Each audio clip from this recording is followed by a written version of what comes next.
21:01 horas. Entrada 78. Unas bolsas de plástico revoloteaban alocadamente de un extremo a otro de la ancha avenida, arrastradas por un aire espeso y caliente, lleno de polvo, que formaba complicados remolinos. En el centro de la calle, separando los dos carriles de circulación, se alzaba una mediana en la cual la naturaleza empezaba a reclamar imperiosamente su lugar. Las plantas ornamentales que un día la decoraban habían sucumbido frente a las malas hierbas y ahora docenas de hierbas, helechos y zarzas se enroscaban en torno a unos árboles a los que nadie podaría en mucho, mucho tiempo. De entre las grietas del asfalto empezaban a asomar, tímidamente, los primeros brotes de hierba. Pronto, el resto de la vegetación vendría detrás. Aparcados en los arcenes, o directamente abandonados en cualquier punto de la calzada, reposaban docenas de vehículos, en su mayor parte turismos, aunque se veían algunas furgonetas e incluso un par de enormes camiones pesados. Uno de estos, un monstruoso tir, tenía la cabeza tractora empotrada dentro del escaparate de una tienda de ropa de mujer. Un reguero de sangre reseca colgaba de la puerta del conductor, pero no se veía ni rastro del cadáver. Jirones de cortinas flameaban desde las ventanas abiertas de varios pisos. Todos los edificios de la calle parecían tener gran parte de sus ventanas destrozadas y el asfalto estaba cubierta por una gruesa capa de cristales.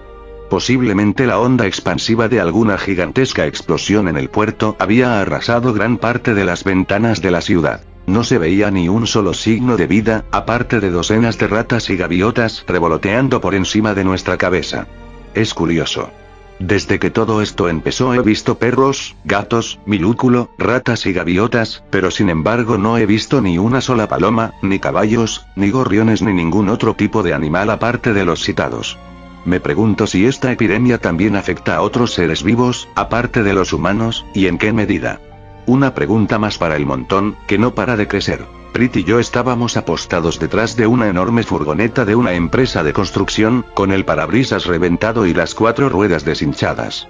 Esta furgoneta estaba semimontada sobre la acera, justo en la esquina con la calle por donde habíamos llegado, y era un punto de vista perfecto de toda la avenida. No se veía a un solo monstruo por las inmediaciones, pero las huellas de pies arrastrados sobre el polvo que cubría el asfalto era inconfundible. Al fondo, a no más de 200 metros, podíamos distinguir unas cuantas figuras tambaleantes vagando indefinidamente por la calzada. Demasiado lejos para vernos, pero no tanto como desearíamos. El suelo estaba cubierto de restos de basura y suciedad, además de los cuerpos putrefactos de docenas cadáveres, todos ellos con heridas de bala. Pritchenko creía que podían ser no muertos abatidos por alguna de las partidas del punto seguro en una incursión de saqueo. Yo no sabía qué pensar. Empezaba a sospechar que el derrumbe de la ley y el orden en las grandes ciudades, como Vigo, fue mucho más terrible y caótico que en las pequeñas villas. Cuando todas las fuerzas de seguridad estaban desbordadas, ante miles de llamadas de ciudadanos denunciando la aparición de los no muertos, en las calles debió empezar a imperar la ley del más fuerte. Aquellos cadáveres podrían ser la prueba de ello. ¿Quién sabe? Justo enfrente de nosotros, en la otra acera, se levantaba la sede de Upsera, una oficina de tamaño mediano, con una puerta de cristal y un enorme escaparate de un lado, donde estaban las oficinas, y un gran portón metálico pintado de negro con el logo dorado de la empresa pintado sobre él, justo al otro, para permitir el paso de furgones. El lugar aparentaba estar cerrado a cal y canto, y desierto. En la parte trasera de la furgoneta había una enorme cantidad de material de obra. Parecía que en su último viaje se dirigían a instalar algún tipo de canalización, pues ordenadamente apilados en la caja trasera estaban unos 15 tubos de PVC de unos 10 centímetros de diámetro. Justo junto a ellos yacía una enorme cantidad de herramientas, entre ellas, la que iba a ser nuestra llave para abrir la puerta de la oficina, una pata de cabra.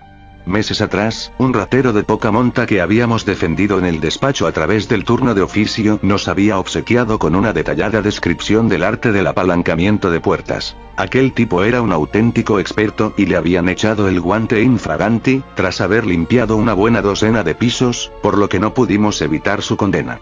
Supongo que a él todo este infierno le cogería en la cárcel. Me pregunto qué habrá sido de aquel pobre ratero, y de toda la gente que estaba encerrada en los presidios. Imágenes de corredores enteros muriéndose de hambre y sed desfilaron ante mis ojos. Me estremecí.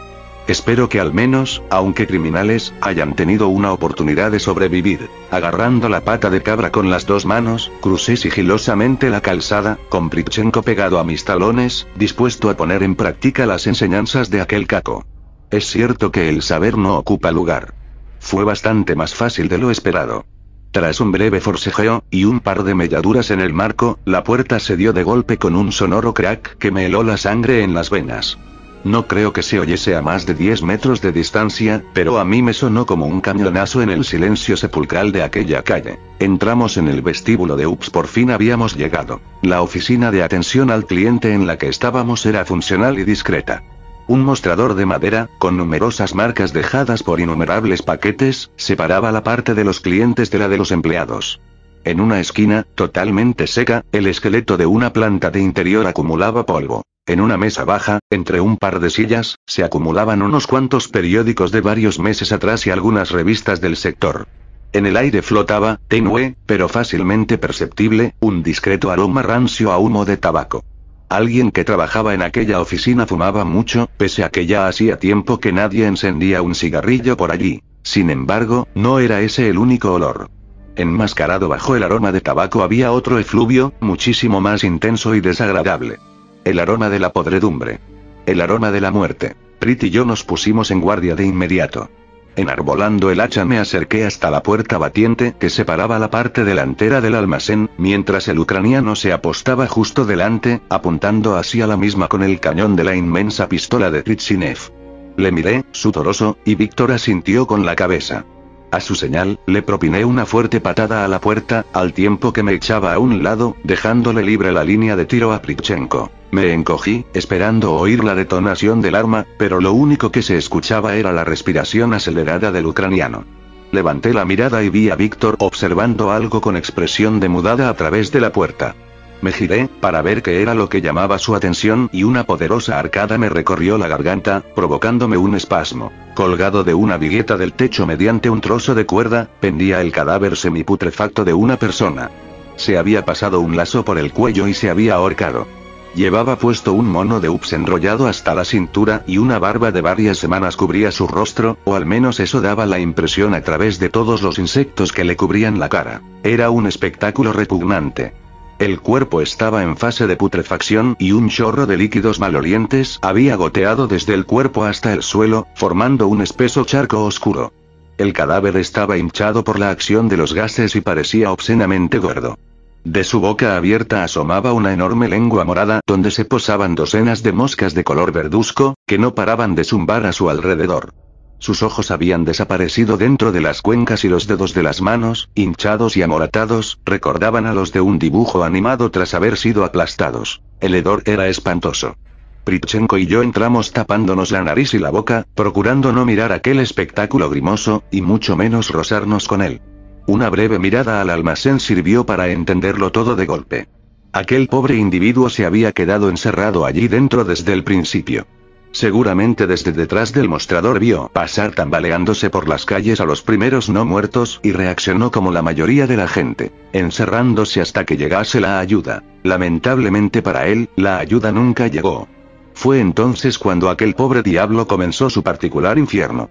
Una máquina de aperitivos, vacía y con el cristal delantero roto era la prueba de que pronto su principal, y única, fuente de víveres empezó a escasear. En el suelo se acumulaba la ropa sucia y unas cuantas revistas pornográficas manoseadas. Había tenido el suficiente sentido común como para transformar una de las furgonetas en su particular cagadero y poder aprovechar el agua del baño, pero pronto esta también debió empezar a faltarle. Al cabo de un tiempo el hambre, la sed, la soledad y la locura fueron demasiado para él y no pudo más. Pobre hombre, me estremecí al pensar que si no hubiese tomado la decisión de salir de mi casa podría haber tenido ese mismo final. Sacudí la cabeza, alejando esos pensamientos oscuros de mi mente. No teníamos tiempo para lamentarnos por un desconocido. Era hora de empezar a buscar el dichoso paquete.